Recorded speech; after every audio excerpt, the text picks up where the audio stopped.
Well, good morning. My name is Amanda Smith, and I'm the Communications Director with the National Center for Sexual Exploitation and Morality in Media. We're going through an exciting time of transition and a name change. Today and every day, our purpose is to defend the dignity of the millions of women, children, and men who are subjected to sexual exploitation in our nation. And so this is the third year that we've compiled our Dirty Dozen list of the top 12 groups that are profiting and contributing to sexual exploitation in America. So this morning we'll have our Executive Director, Dawn Hawkins, speak to the list, describe actions, way that you can join us in the movement to end sexual exploitation, and then we will take questions. I'll turn it over to Dawn. Very well. Hello to our supporters watching online too. This is exciting. This is the third year, as Amanda said, that we've launched the Dirty Dozen list, and we've had significant success already. In past years, we've gotten Google to change, the Department of Defense, Verizon, Facebook, and all of that is because of the help of thousands of people around the country. The reality is that many companies who you would think are just, good, there for us, providing a good service, are really profiting and pushing an agenda that supports sexual exploitation. And we want to expose that and help change their policies, which is why we have put this list together. This year we have 12 new targets. Some of them have been on the list before. The Department of Justice, for example, we've had that on the list for the last 3 years, namely because they refuse to enforce any existing federal obscenity laws. Federal obscenity laws prohibit the distribution of pornography, of hardcore pornography on the internet, on cable and satellite television, in hotels and motels, and in retail shops. But it's in all of those places, in large part because the laws are not being enforced. And so we're going after the Department of Justice, and luckily there's a new Attorney General who's just been nominated. And we'll be working with Congress and with her through that process to try to make sure that this issue is a top issue too. We have Verizon on our Dirty Dozen list again this year. We had some success last year.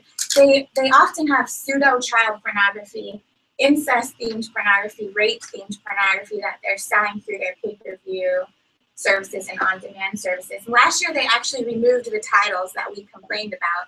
However, they have a whole slew of new titles up there. We just checked last week, and they're still following the same kinds of themes, incest themes, teen girls, girls made to look very, very young. And Verizon is making millions of dollars off of this, especially through Fios, their Fios network, but also through as a wireless carrier too, and as an internet service provider. We have Backpage.com. Many people are already familiar with this offender. It's one of the top places to buy and sell women and children in America, in the world right now. They're garnering 80% of the online revenue from prostitution advertising.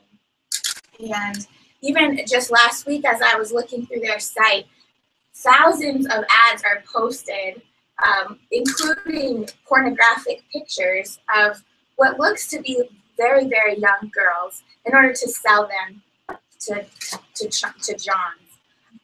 And so we're joining with many other organizations, with attorneys general, with members of Congress calling on Backpage to change. Another one that people are talking about right now, it's in the news everywhere, is 50 Shades of Grey. There's really a media firestorm that is about to hit because the movie is coming out in a few weeks. But even with the popularity of the book, 50 Shades of Grey is glamorizing and legitimizing sexual violence and domestic abuse. Really, the relationship in the story is one of domestic violence. And with the media kind of pushing this and mainstreaming it in large part, Oprah, Dr. Phil, the Today Show, they're all encouraging people to go watch the movie or try 50 Shades of Grey activities in their personal lives. And this is a big problem. Violence is violence, and sexual violence is even worse. We have American Apparel on. They have some of the raciest ads that we've ever seen. Many times the ads are full nudity or top frontal nudity, and they show girls in very in positions where they're performing some kind of sex act. We're pretty sure American Apparel is up for a change this year. We wanted to keep them on, to keep the pressure on. We need help from the public. They have a new CEO and a brand new board of directors, and in large part because of the sexually exploited culture of the company, this change has come about. So we expect changes, but we need help from the public and our supporters, other organizations, to continue to push them in that direction. Those are just some of those that we have listed. I think I won't go through all of them, but you can find out more about them at dirtydozenlist.com. We have a web page for each of the 12 where we have further explanations for why they're on the list. We have proof, and we have many action items. There's petitions you can sign, calls, you can make all the contact information for the executives of these organizations, social media campaigns, all of it. So go to dirtydozenlist.com to get involved and learn more and help us change this exploitive culture and stop these companies from continuing this way. Thank you, Dawn. Thank you for those of you who are here with us in person and for all of our supporters online, the press. We're excited about the change that can happen if all of us work together in this movement. And now we'll open it up for questions to Dawn. Hi, how many first-time offenders are on this list? Who are the first-timers? There's 4. We have Backpage.com, who's not listed before, American Apparel, CKE Restaurants, and YouTube. And the others have been on in the past. Can these pornography cases be won? It's been a while since the Justice Department's been prosecuted. You're referring to the U.S. Department of Justice. Yes. They most definitely can be won. When they were aggressively enforcing these cases in the past, they didn't lose them. And even last year, there was a case left over from the Bush administration. They prosecuted a hardcore pornographer, Ira Isaacs, right in Los Angeles. So if we can win cases in Los Angeles, we can certainly win cases elsewhere in the United States. So what specifically do these organizations need to do to get off of the list? So the question is, how do they get off of the list? We want to see that they're moving in the direction of changing policies. So Facebook, for example, we've had Facebook on for 3 years. They have made improvements in the reporting and in how effective they are at removing content, but it's still a big problem. So we decided to keep them on, largely because Facebook is the largest website in the world with the most users, and so we want people to also be aware that this stuff is happening. But we're looking at that for these companies or these offenders to change their policies and to start improving. And when we see that, we'll remove them. Would you say that most of these organizations are willing to cooperate with you and make efforts towards reducing the sexual exploitation? So are most of these organizations willing to work with us? The answer is some of them are. We've heard already back from a couple who are open. We're just not at liberty to say that right now. We're working to set up meetings with the executives and leaders with these organizations. I do think that many of them are open to hearing, especially from the public. If they're consumers and the public citizens are pushing back on this, I think that they definitely are open to change. And so that's what we're going to do. We're going to make them listen. The American Library Association has been on the list in the past. Have they made any kinds of changes or improvements? The American Library Association, have they made any changes or improvements? The answer to that is no. Many people don't realize that the ALA is often pushing pornography and encouraging libraries to not have filters and provide access to pornography in public libraries. It blows my mind that the ALA is pushing this, especially because libraries are a place for kids, they're a place for learning, for the community to go, and yet the ALA is actively telling them that they need to allow pornography access. And they haven't changed. In fact, in the last year, they've made more statements and they've gotten involved in a couple of efforts around the country where they've encouraged libraries to not have filters on. And so, no, they haven't changed. I would argue that they've kind of gotten worse, which is why we've left them on. With Hilton, are there other options for hotels, and do you have a choice if you have to stay at a Hilton to not view pornography? How, you know, what do we do? What can we do about Hilton? Very good question. Hilton and hotels. There are a few other options. Marriott does not have any pornography anymore. They've gotten rid of it over the last couple of years, and now none of their hotels or chains that they own have pornography. Drury, Omni, they also don't.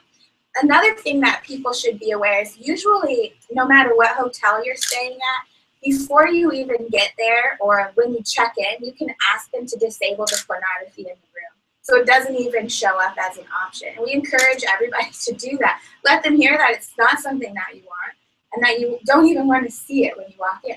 The problem with Hilton is usually when you turn on the television in any Hilton, one of the first things that pops up are ads for the pornography films that they're selling. So definitely you can ask them to remove it. All right. Is YouTube involved with porn, and how do you have hope for them changing? I do have hope that YouTube can change, mostly because we've seen a pattern of changing with Google over the last year and a half. We've had different areas of Google on our Dirty Dozen list over the last 2 years, and Google removed ads from their any pornographic ads and ads that link to explicit websites, which was a very big change for them. They also removed any apps in Google Play that are sexually explicit or that have nudity in it. And so I think Google is moving in a direction to get away from sexual exploitation. They have really they've developed wonderful tools for parents to help teach them media literacy and et cetera. So I think definitely YouTube is a possibility. However, there's so much pornography on YouTube. And the big problem with YouTube is that they're not policing their own site. The users are forced to police it, and the user who wants to report the content has to actually watch the content and give YouTube the actual timestamp and explain to them what they're seeing. So YouTube is just full of it, and so because of that reason, we have them on the list. But I do have hope that Google will change. How prevalent is Sex Week on campuses? Is that increasing or decreasing?